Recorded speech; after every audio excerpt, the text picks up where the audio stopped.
तो हेलो सांग मैंने दही गोटे 20 वाला दो तो यहीगुड़ा हूँ 50 टंकार जिनस ଦେଖିପାରୁଥିବେ ଆପଣମାନେ ମହାନ ବ୍ୟକ୍ତି ଜଣକ କବି କାଟିବା ପାଇଁ ଧରିକି ବସିଯାଇଛନ୍ତି। ଏଠିକି ଓମ୍ ନମ ସ୍ୱାହା ଭାଇ ରସୁଣ ଗୋଟେ କଥା ମନେ ପଡିଲା ବୁଝିଲୁ।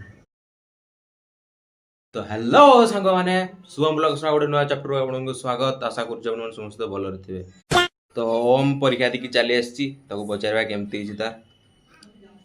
ଓମ୍ ପରୀକ୍ଷା କେମିତି ହେଇଛି? ଠିକ୍ ଠାକ୍ ଭଲ ହେଇଛି। ଭଲ ହେଇଛି ତ। ଆଉ ଆଜି ସେ କ'ଣ ଗୋଟେ କରିକି ଖାଇବା କହୁଥିଲୁ? ଆଜି ପଖାଳ ଖାଇବା। ପଖାଳ କିଛି ତ ନାହିଁ। ଯିବା ମାର୍କେଟକୁ ଏବେ ଆଣିତେ। କିସ କିସ ଆଣିବା? ଅଣ୍ଡା ଆଣିବା ଆଉ ଦହି ଲେମ୍ବୁ ଏତିକି। ହଉ ତ ଏବେ ଆମେ ଯିବା ମାର୍କେଟ। ପଖାଳଟା ଆଜି ହବ ତ ଆମେ ଯିବା ମାର୍କେଟ। ତ କିଛି ଇନଷ୍ଟ୍ରୁମେଣ୍ଟ ଦରକାର, ଦହି ଫହି ଦରକାର। ଦହି ପଖାଳଟା ହବ କି ପାଇଁ ନା ମେସ୍ରେ ଜଷ୍ଟ ଖାଲି ଦେଇଛନ୍ତି ଭାତ, ଦେଖିପାରୁଥିବେ ଜଷ୍ଟ ଖାଲି ଭାତ ଦିଆହେଇଛି। ଆଉ ଭେଜ୍ ମିଲ୍ କିଛି ନାହିଁ, ଆସିବାର ଅଛି ଏବେ, ଲେଟ୍ ହବ। ତ ଆମେ ଭାବିଲୁ ପଖାଳଟା ଖାଇଦେବା। ତ ଏବେ ଆମେ ଯିବା ମାର୍କେଟ, ଦହି ଫହି ସବୁ ନେଇକି ଆସିବା, ତାପରେ ଆମେ ଖାଇବା ଦହି ପଖାଳ ରଳା। ଆଉ ଦହି ଗୋଟେ 20 ବାଲା ଦो 20 ବାଲା ଦହି। ତ ଏଇଗୁଡ଼ା ହେଉଛି 50 ଟଙ୍କାର ଜିନିଷ। ଏଇ ଅଣ୍ଡାଟା ବାଦ କରିଦେଲା ପରେ ଏମାନେ ସବୁ ପଖାଳରେ ତାଙ୍କର ଭାଗ ଅଛି, ସମସ୍ତେ ପଖାଳରେ ପଡ଼ିବେ। ତ ଭେଜ୍ ମିଲ୍ ଆସିବାର ଥିଲା, ଫାଇନାଲି ପହଞ୍ଚି ଆସୁଛି। ୟା ଭିତରେ କିଏ ଅଛି ଆମେ ତ ପରେ ଦେଖିବା। ଫାଷ୍ଟ ଆମେ ଆମ ପଖାଳ ରେସିପିଟା ତିଆରି କରିବା, ଏଇଟା ଆମେ ପରେ ଦେଖିବା। ପରେ ଖାଇଲା ବେଳେ ଖୋଲିକି ଦେଖିବା କ'ଣ ଅଛି ୟା ଭିତରେ। ଦେଖିପାରୁଥିବେ ଆପଣମାନେ ମହାନ ବ୍ୟକ୍ତି ଜଣକ କବି କାଟିବା ପାଇଁ ଧରିକି ବସିଯାଇଛନ୍ତି। ଏଇ ସେ ମହାନ ବ୍ୟକ୍ତି ଜଣକ। ତାପରେ ଅଣ୍ଡାଟି ହବ। ଅଣ୍ଡା ହେଇସାରିଲା ପରେ ବିଲାତିର ଗୋଟେ ସ୍ପେଶାଲ ଚକଟାଟେ ଗୋଟେ ହବ, ଯେଉଁଟାକି ଯାହା ଆଙ୍କରି ଦ୍ୱାରା ପ୍ରସ୍ତୁତ ହବ। ଏଇ ମହାନ ବ୍ୟକ୍ତିଙ୍କ ଜଣ। ଏଥିମଧ୍ୟରେ କବି କଟାଟି ସରିଯାଇଛି। ଏବେ ସେ ଚାଲୁଛନ୍ତି ଆଳୁ କାଟିବା ପାଇଁ। ଆଉ ଆଳୁକୁ ସେ ମାନେ ଟୋଟାଲି ଥାଳି ଉପରେ କି ବେଲା ଉପରେ କୌଣସି ଉପରେ ରଖନ୍ତି, ସେ ଡାଇରେକ୍ଟ ହାତରେ କାଟନ୍ତି। ବିକଜ ସେ ଗୋଟେ ସ୍ପେଶାଲ ମଣିଷ। ପୁରା ହାତରେ ପୁରା ହାବାରେ ସେ ଆଳୁ କାଟି ଦିଅନ୍ତି। ପୁରା ସାଇଜ ବି ପୁରା ମସ୍ତ, ମାନେ ଆଳୁ କଟାର ସ୍ପେଶାଲ ସେ ଟ୍ରେନିଂ ନେଇକି ଆସିଛନ୍ତି। ଦେଖିପାରୁଛନ୍ତି ଆପଣ। ଯଦି ଆପଣମାନଙ୍କର କୋଉଠି ଆଳୁ କାଟିବା ପାଇଁ ବାହାଘର ଦରକାର ପଡ଼େ ତ କଣ୍ଟାକ୍ଟ କରନ୍ତୁ ଶୁଭମ କୁମାର ଗିରି। ଗୋଟେ ଆଳୁ 30 ଟଙ୍କା, ଗୋଟେ ଆଳୁ 30 ଟଙ୍କା, ନହେଲେ କେତେ ଯିବି। ତ ଏଇଠି ମୋର ସବୁ କାଟାକୁଟି କାମ ସରିଯାଇଛି। ଆଉ ଥରେ ମୋର ଲାଷ୍ଟ କାମ ହେଉଛି ପଖାଳଟା କରିବାର। ତ ଏବେ ଓମ୍ର କାମ, ଓମ୍ ଏଠି ଚାଲିବ ଏଇନା ତାର କାମ। आइए देखते हैं मजा आएगा। ଓମ୍ ଏବେ ତାଙ୍କର ମସଲା ଜାତୀୟ ଜିନିଷକୁ ବାହାରିଲେ। ଏଇଟା ହେଉଛି ଆମର ମସଲା ପେଟି, ମସଲା ଜରି। ପଡ଼ୁନି ବେ,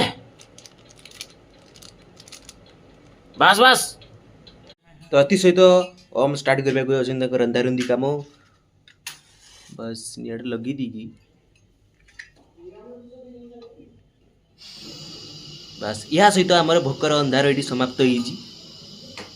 କ'ଣ ପାଇଁ ନା ଗ୍ୟାସ୍ର ଆଲୁଅ ଜଳିଯାଇଛି। ପ୍ରଥମ ହେବ ଅଣ୍ଡା। ତ ସେମାନେ ଅଣ୍ଡାଟିକୁ ପୁରା ଫେଣ୍ଟି ଫେଣ୍ଟାକି ରଖିଦେଇଛନ୍ତି। ଆଉ ସେପଟେ କୋବି ଫୋବି ସବୁ ଅଛି, ଏହାପରେ ହେବ। ତ ସେ କାର୍ଯ୍ୟ ଷ୍ଟାର୍ଟ ହେବ। ବାସ୍ ଏଇଟା ହେଉଛି ଆମ ସୋରିଷ ତେଲ 25 ଟଙ୍କିଆ। ତେବେ ଅଣ୍ଡାଟି ପୁରା ନା ଆଉଥରେ ଫେଣ୍ଟା ହେବ। ଫେଣ୍ଟିକି ଓମ୍ ନମ ସ୍ୱାହା। ଟାଇମ୍ କେତେ ହେଲାଣି କହ ତ? ବେଶୀ ନୁହେଁ, ମାତ୍ର 1:42। କେତେବେଳେ ଖାଇବା ଆସିଥିଲା? ଖାଇବା ଆସିଥିଲା 11:30ଟା। ଟିକେ ଭଲ ଖାଇବା ପାଇଁ ଟିକେ କଷ୍ଟ କରିବା ପାଇଁ ପଡ଼େ। ସେଟା କରିବା ପାଇଁ ପଡ଼ିବ। ଆମେ ସେଠି ଆମେ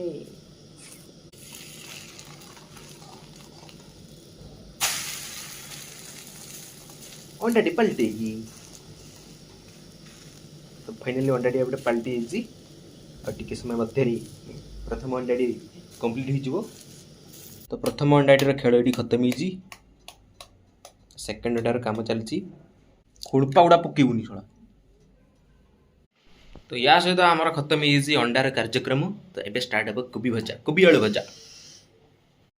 ତ ଏଠି ଆଳୁ ଆଉ କୋବି ମାନେ ଏଠି ସ୍ନାନ କରୁଛନ୍ତି ପାଣିରେ। अबे साले ମାନେ ଏବେ ତେଲରେ ଛଣାଛୁଣି କାର୍ଯ୍ୟରେ ସେ ଅଣ୍ଡାଟି ପୁରା କମ୍ପ୍ଲିଟ୍ ହେଇଯାଇଛି। ତାପରେ ଏପଟେ ଷ୍ଟାର୍ଟ ହେଇଯାଇଛି କୋବି ଆଉ ଆଳୁ ଭଜା ବାଇ ଓମ୍।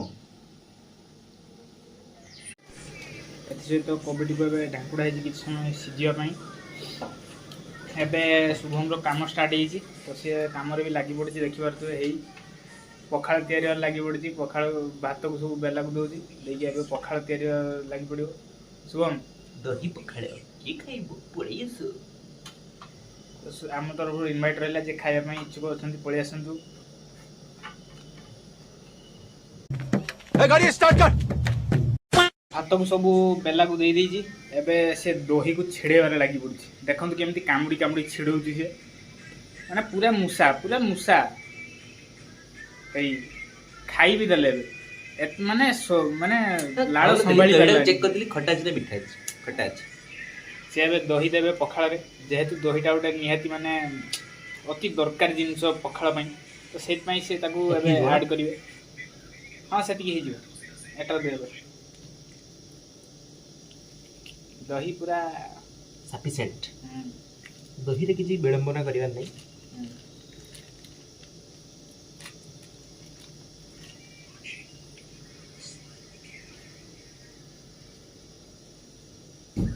ଶୁଭମ ତ ଏଥିସହିତ ଆମର କୋବି ଆଉ ଆଳୁ ଭଜାଟି ବି ସରିଯାଇଛି। ଆପଣମାନେ ଦେଖିପାରୁଥିବେ। ଏବେ ମୁଁ ବିଲାତିଟା ପୁଡ଼ିବା ପାଇଁ ଯାଉଛି, ଯାହାକୁ ଚକଟିବେ ଆମର ସ୍ପେଶାଲି ଶୁଭମ କୁମାର ଗିରି। ସିଏ ଏବେ ରସୁଣ ସବୁ ଛଡ଼େଇବାରେ ଲାଗି ପଡ଼ିଛନ୍ତି। ଯାହା କିଛି ପଖାଳରେ ଲଙ୍କା ଆଉ ରସୁଣ ଚକୁଟିବେ, ଆଉ ବିଲାତି ଦଳାରେ କିଛି ଚକୁଟିବେ। ଦେଖିପାରୁଥିବେ ତାଙ୍କୁ ହେଇ ବସିଛନ୍ତି। ଭାଇ ରସୁଣ ଗୋଟେ କଥା ମନେ ପଡ଼ିଲା ବୁଝିଲୁ, ଯେତେବେଳେ ମୁଁ 10th ପଢ଼ୁଥିଲି, ଷଷ୍ଠ ଶ୍ରେଣୀର ଛୁଆମାନେ କିସ କରୁଥିଲେ, ରସୁଣ ଗୁଡ଼ା ନେଇକି କାଖ ତଳେ ରଖିଦେଉଥିଲେ ଛୁଟି ମାରିବା ପାଇଁ ବୁଝିଲୁ। ଜ୍ୱର ଆସିବ ଆଉ ପୁରା ରଜ ଆଉ ଷ୍ଟୋର ରୁମରୁ ଚୁର କରୁଥିଲେ ହେଲା, ମାରି ଦଉଥିଲେ। ଦେଖି ଥାର୍ଡ ଦିନ ଜ୍ୱର ଦେଖି ରୁମରେ ଆଉ ପୁରା ରୁମରେ ପଡ଼ି ରହିଥିଲେ। ଆଉ ଏଇ ଖୁସିରେ ଆମେ ବି ଖୁସିରେ ଟିକେ ଛୁଟି ମାରି ଦଉଥିଲୁ। ତ ଏମିତି ଥିଲା କିଛି ଆମ କାହାଣୀ। ଶୁଭମଙ୍କର ତାଙ୍କର ସ୍କୁଲର କିଛି କାହାଣୀ ଏମିତିକା ଥିଲା, ଆପଣମାନେ ଶୁଣିଲେ। ତ ଏବେ ଆମେ ଟିକେ ବିଲାତିଟାକୁ ପୁଡ଼ିବାକୁ ଯାଉଛୁ। ଦେଖିପାରୁଥିବେ ଏଇ ହେଉଛି ସେଇ ବିଲାତି ଯାହାକୁ ଆମେ ଏବେ ପୁଡ଼ିବା।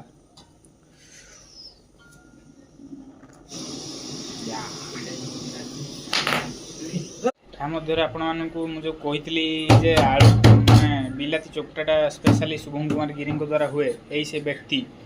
ତ ସିଏ ଏବେ ତାକୁ ପ୍ରସ୍ତୁତ କରୁଛନ୍ତି। ଅଧା ଅଧି ଉପରେ କାମ ସରିଗଲାଣି। ଏବେ ଟିକେ ସୋରିଷ ତେଲଟା ପକାଉଛନ୍ତି ତା ଟେଷ୍ଟ ଆଣିବା ପାଇଁ।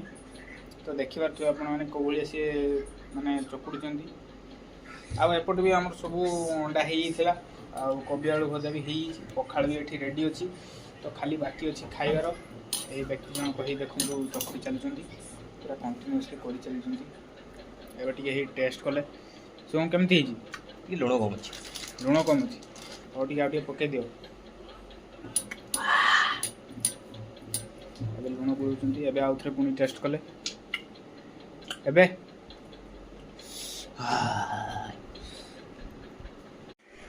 ଦେଖନ୍ତୁ ବିଲାତି ଚକଟାଟି ସେ ସାରି ଦେଇଛନ୍ତି। ତାପରେ ଏବେ ଧରିକି ବସେଇଛନ୍ତି ଲଙ୍କା ରସୁଣ ମାନେ ଚକୁଡ଼ିବେ, ତାକୁ ଦେଇକି ସେ ପଖାଳରେ ଦେବେ କହୁଛନ୍ତି। ରାଗ ବେଶୀ କରିବା କି? ନା ବେଶୀ ରାଗ କରିବାନି, ମାନେ ଦହିଟା ପିଇଲେ ମଜା ଆସିବନି, ତଣ୍ଟି ଜଳିବ। ବେଶୀ ନୁହେଁ, ଅଳ୍ପ ରାଗ କର। ଦେଖନ୍ତୁ ଧରିକି ବସେଇଛନ୍ତି ଏବେ। ତାପରେ ଗାଇସ୍ ଏଟାକୁ ଏବେ ଛେଚା ହବ। ଛେଚା ପାଇଁ ଦେଖନ୍ତୁ ଆପଣ ସେ କି ଯୋଗାଡ଼ କରୁଛନ୍ତି। ବୋତଲ ଆଉ ଗୋଟେ ତାଟିଆରୁ ନେଇକି କରୁଛନ୍ତି। ତାଙ୍କୁ ମୁଁ କହୁଥିଲି ହାତରେ ଦଳିବ ବୋଲି, ସେ କହିଲେ ହାତରେ ଦଳିଲେ ଯଦି ହଷ୍ଟେଲରେ ରହୁଛନ୍ତି ତ ନିହାତି ବେଶୀ ଯୋଗାଡ଼ କରିକି ଯାହା ଅଛି ତାହା ଖାଆନ୍ତୁ, ଭୋକରେ କେବେ ରୁହନ୍ତୁ। ଫାର୍ଷ୍ଟ ତାଙ୍କୁ ମୁଁ କହିଲି ଯେ ହାତରେ ଦଳିଛନ୍ତି, ସେ କହିଲେ ନା ହାତ ବହୁତ ପୋଡ଼ିବ। ତାପରେ ତ ଆମ ପାଖରେ ମାନେ କୁଟା ହେମଦସ୍ତା ବି ନାହିଁ, ତ ସେଇଥିପାଇଁ ସେ କହିଲେ ଆଜି ଗୋଟେ ନୂଆ ଟ୍ରିକ୍ ଆପ୍ଲାଏ କରିବା। ତ ଦେଖନ୍ତୁ ଶସ୍ତା ଟ୍ରିକ୍, ପୁରା ଦେଶୀ ଯୁଗାଡ଼। ଦେଖିପାରୁଥିବେ। ଯଦି ବ୍ୟାଚଲର ପାର୍ଟି ହେଇକି ଆପଣ ଯଦି ବି ମେସ୍ରେ ରହୁଛନ୍ତି ଆଉ ଯଦି ଭିଡ଼ିଓଟିକୁ ଦେଖୁଛନ୍ତି ତ ନିହାତି କମେଣ୍ଟ, ସେୟାର, ଲାଇକ୍, ତଳପଟେ ଗୋଟେ ସବସ୍କ୍ରାଇବ୍ ଲେଖାଇଦେବ, ଧୀରେ ଦବାଇ ଦେବେ ପ୍ଲିଜ୍। ତ ଏଇଟା ରେଡ଼ି ହେଇଗଲା। ତ ଏଇଟା ଏବେ ପଡ଼ିବ ଏଇଠି। ଏ ଯେଉଁ ପଖାଳ ଅଛି ତାକୁ ଟିକେ ଅଧା ଏଠି ଟିକେ ଆଉ ଏଇ ଜିନିଷଟା ଏଠି ଟିକେ କରିଦେଇକି ଯେ ଲେମ୍ବୁ ପଡ଼ିଥିଲା ଆଉ ଟିକେ ଆମେ ଲେମ୍ବୁ ସେଠି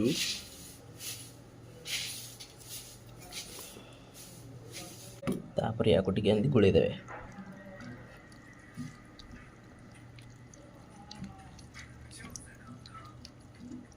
तापर लुण छाड़देवे ताको देदेवे लुण से तो जितकी देकी खाइबा कथा खाइबो। तो गाइज फाइनाली मो काम टी सरी देसी एबे जीवा खाइबा। तो सांग माने मु जो कहितली बेस तरकारीटा आसतिला तो एटा एबे ओपन चलजी देखिबा जी कोन हेजी एटा इंचोडो हेजी। अरे इंचोडो माने पणस पणस पणस हेजी। तू खाइबू ना खाइबू तो गाइज एटा होची इंचोडो एटा होची इंचोडो हम एटा को टेस्ट भलो छी एते नहीं। तो गाइज खाइबाड़ हूँ आमर एमती किसी तो ओम को एबे कहब केमती ताको टेस्ट लगुच पखाड़ मु ठीक ठाक बनई कि नहीं लुण दे पखाड़ सब जिनस टेस्ट करके मत कह केमती किस्सा होती मुझे जगह बनई सब टेस्ट कर केमती भाई सत कथा कहूँ एटा परफेक्ट।